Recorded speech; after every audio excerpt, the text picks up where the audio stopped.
Good morning. তো এই just ঘুমের থেকে উঠলাম। তো আজকে হচ্ছে বাড়িতে পুজো।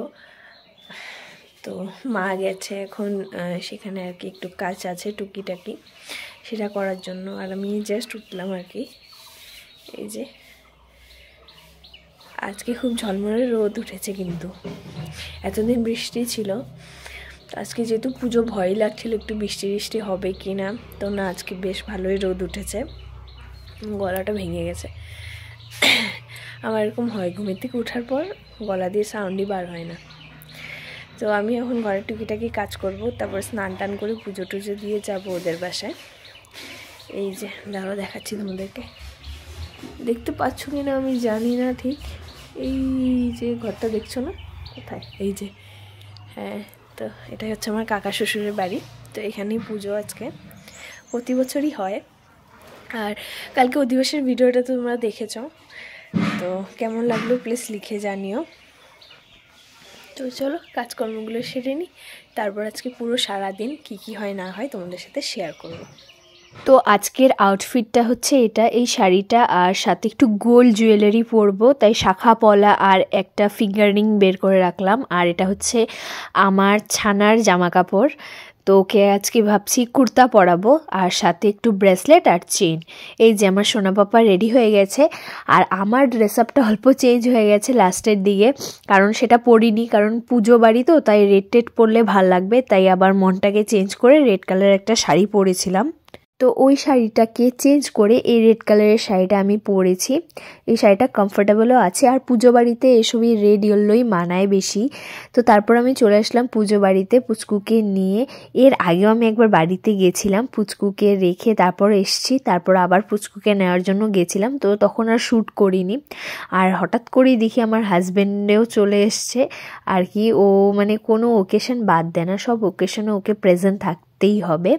তো পুজোর দিন সকালেও এসছে। তো তারপর আমি সেখান থেকে আবার গেলাম পুজো বাড়িতে। মানে আমি এই করছি, একবার বাড়ি আসছি আবার ও বাড়ি যাচ্ছি, এই আমার চলছে। কারণ আমার পুচকুটা আছে, ওর খাওয়া দাওয়ার একটা ব্যাপার আছে, তো তার জন্য আর কি উড় যেটা বলে সেটাই করছি আর কি আমি। তো এখানে দেখো অলমোস্ট দেখি এসে পুজো হাফ হয়ে গেছে। এখন মানে যে মেন কাজগুলো সেটা হচ্ছে ভোগ নিবেদন, তারপর অঞ্জলি, দেন যজ্ঞ যেটা হয়, তো সেটা হয়ে পুজোটা কমপ্লিট হয়ে যাবে। পুজো কমপ্লিট হতে হতে প্রায় 4টে বেজে গেছিলো। আর এখানে দেখো যারা যারা মানে প্রসাদ নেবে ওদের জন্য খিচুড়ি অলরেডি বানানো হয়ে গেছে। আর এখানে দেখো বাবা ছেলে বসে আছে। ও না একটু সামনে যেতে ভয় পাচ্ছিল, যেহেতু কাঁচা দেবতা মা শীতলা মা, তো তার জন্য আমাকেও বলছিল বারবার যে সামনে যাবে না মন্দিরের সামনে। কিন্তু মা তো মাই হয়, মা তো কোনোদিনও সন্তানদের খারাপ মানে চায় না। তো তার জন্য বলছি কিছু হবে না, কিন্তু ও মানে যেতেই চাইছিল না, তার জন্যই বসে আছে সাইডে।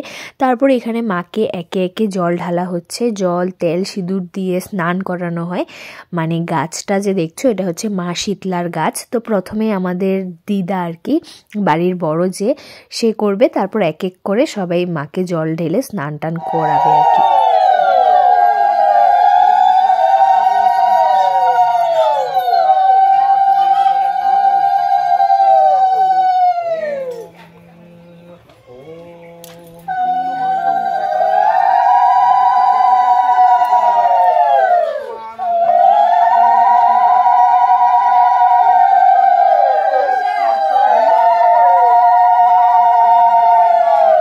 আর এইবার পুজোর এখানে আমাদের কোনো কাজ নেই জানোই, শুধু দেখা ছাড়া।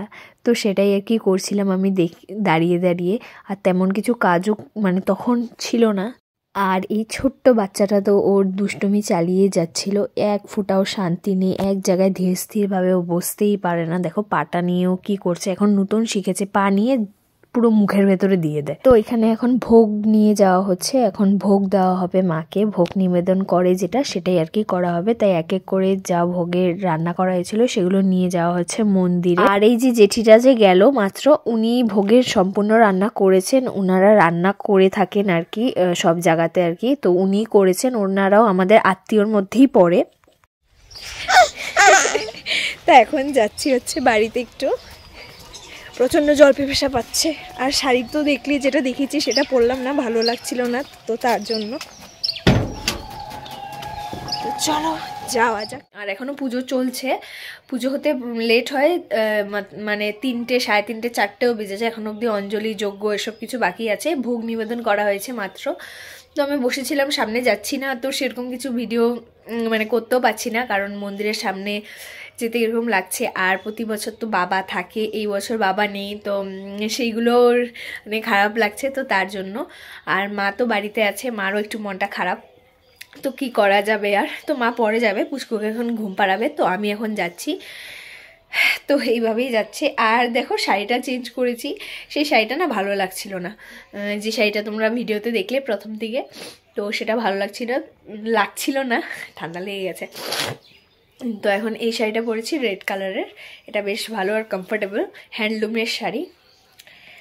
আর এই ব্লাউজটার সাথে পেয়ার আপ করেছি, কেমন হয়েছে জানিও, আমাকে কেমন লাগছে সেটাও জানিও।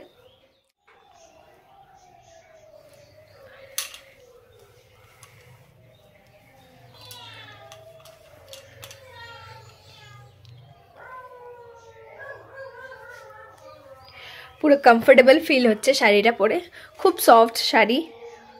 আর এই শাড়িটা মিশো থেকে নিয়েছি আমি, 700 সামথিং নিয়েছে। এটা হচ্ছে আমার ফোন লুক, শাখা পলা পরেছি। তারপর এখানে যজ্ঞ শুরু হয়ে গেছে, আর যজ্ঞের আগে অঞ্জলি হয়েছিল, সেই মোমেন্টটাতে আমি ছিলাম না, তাই ক্যাপচার করতে পারিনি, একটু বাড়িতে গেছিলাম। তো এসে দেখি যে এখানে যজ্ঞ হচ্ছে। তারপর এর পাশাপাশি এখানে মানুষজনও আসতে শুরু করেছে, তো দুপুর থেকে মানুষ আসা স্টার্ট করে দেয় রাত 10টা অবধি। তো একই পাশাপাশি এখানে খাওয়া দাওয়াও চলছিল, আর আমিও বসে গেছিলাম খেতে। তো আমি, হাজব্যান্ড আর আমার এক দিদি, আমরা বসেছিলাম আর কি একসাথে খেতে। তো ভিডিও করতে আমি ভুলে গেছি, লাস্টে একটু ক্লিপ নিয়েছি, নিয়েছি, গ্লাসটার জন্য ভিডিওটা একদম খারাপ হয়ে গেল, দেখাই যাচ্ছে না। তো খিচুড়ি খাচ্ছিলাম, খিচুড়ি, বেগুন ভাজা, সাথে লাবড়া আর পায়েস। তো দেখো পুজো হয়ে গেছে, পুজো হওয়ার পর এই যে আমার দিদা এসছে, তো দিদা একটু মায়ের প্রসাদ নেবে আর কি। তো আবারও চলে আসলাম বাড়িতে খাওয়া দাওয়া কমপ্লিট করে। তো এখন সন্ধ্যা হয়ে যাচ্ছে, তো ভাবলাম যে ঘরটর ঝাড়টা দিয়ে, চোখাটে জল টল দিয়ে সন্ধ্যাটা দিয়ে দিই, তারপরে আবার যাব। তো সন্ধ্যা দিয়ে বিকেলবেলা আবারও চলে গেছিলাম ও বাড়িতে একটু আড্ডা দেওয়ার জন্য।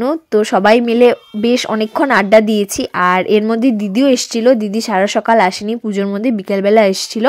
তো আড্ডা দিতে দিতে যখন খিচুড়ি খেতে গেলাম, দেখলাম খিচুড়ি অলমোস্ট শেষ, তাই আবার বানানো হচ্ছে। তারপর খিচুড়ি খেয়ে রাত 10টার সময় বাড়িতে আসলাম। তো আজকের এই ব্লগটা এইটুকুই রাখছি। তোমাদের পুজো ব্লগ আর আগের অধিবাস ব্লগগুলো কেমন লেগেছে লিখে জানিও। আজ আসি, চলো টাটা।